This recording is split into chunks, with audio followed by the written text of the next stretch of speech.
air bah, hukuman dan anugerah dari Allah.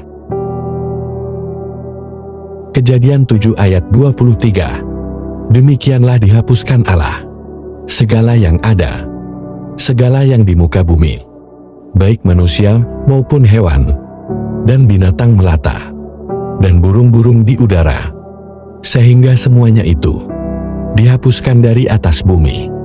Hanya Nuh yang tinggal hidup, dan semua yang bersama-sama dengan dia dalam bahtera itu. Dalam suatu lukisan tentang air bah, seniman asal Prancis, Gustave Doré, menggambarkan orang-orang yang berjuang untuk tidak tenggelam, berusaha bertahan. Ada yang sudah terhanyut air dan berusaha menggapai-gapai, dan ada juga yang telah terlepas pegangannya. Yang memilukan adalah bayi-bayi yang diselamatkan, terancam dimakan singa, dan burung-burung pemakan bangkai terus terbang, menanti mangsanya, dan siap menukik untuk menikmati pesta daging. Jadi sesungguhnya, gambaran ini menunjukkan betapa penghukuman di zaman Nuh itu sebenarnya mengerikan, dan betapa jahatnya kehidupan manusia kala itu, sehingga Allah harus membinasakan makhluk hidup, baik manusia maupun hewan. Kisah Nuh dengan air bah bukan hanya kisah mitos atau legenda. Ada yang menganggap air bah zaman Nuh hanya bersifat lokal, bukan memenuhi seluruh bumi. Saya percaya air bah itu memenuhi seluruh bumi. Ada bukti secara sains tentang peristiwa yang pernah terjadi di muka bumi ini yang dilanda banjir global. Salah satunya adalah penemuan kerangka hiu di Amerika Latin. Bagaimana bisa secara logika menjelaskan bahwa kerangka hiu itu bisa berada di puncak gunung? Alkitab mencatat bahwa air naik begitu tinggi sehingga ditutupinya lah segala gunung tinggi di seluruh kolong langit. Kejadian 7 ayat 19 dan 20, yaitu seluruh bumi terendam air. Kenyataan ini menunjuk suatu banjir menyeluruh, dan bukan sekedar banjir lokal di tempat tertentu saja, sehingga bukti penemuan kerangka hiu tersebut di puncak gunung terjawab dengan yang tercatat di dalam Alkitab. Saat air bah terjadi, segala makhluk hidup terseret air ke seluruh penjuru bumi.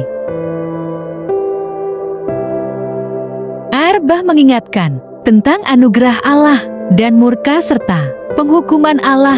Pertama, anugerah Tuhan. Pada zaman Nuh, manusia diberi kesempatan selama 120 tahun untuk bertobat. Para penafsir memperkirakan tenggang waktu 120 tahun sejak Nuh mendapat perintah membangun bahtera hingga Nuh diperintahkan Allah masuk ke dalam bahtera.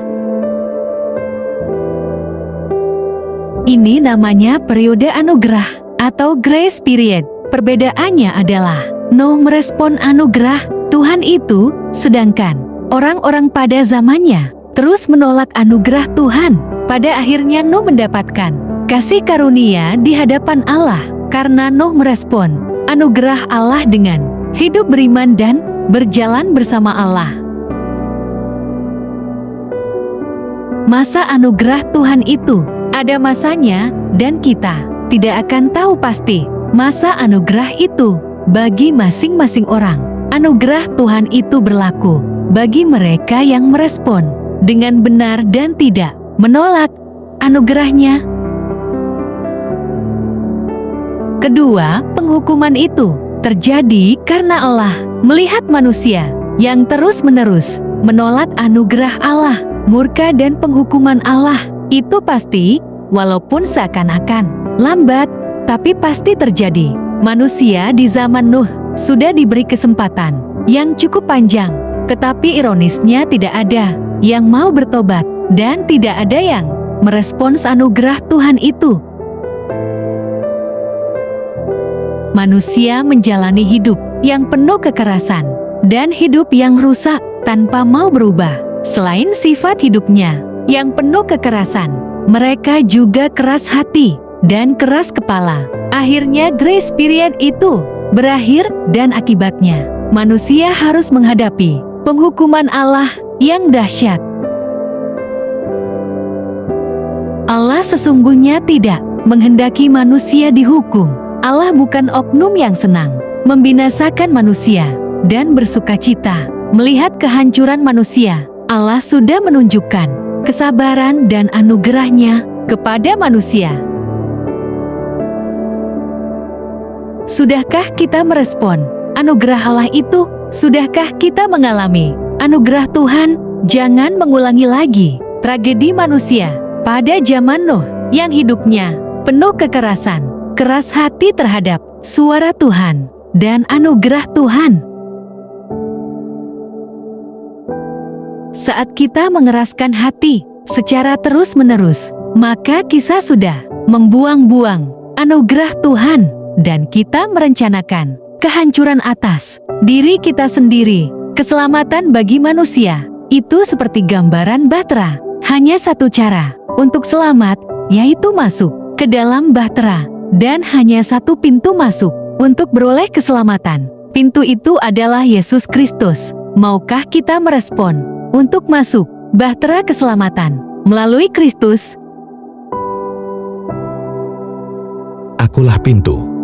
Barang siapa masuk melalui aku, ia akan selamat, dan ia akan masuk dan keluar dan menemukan padang rumput. Yohanes 10 ayat 9. Semoga Tuhan Yesus memberkati.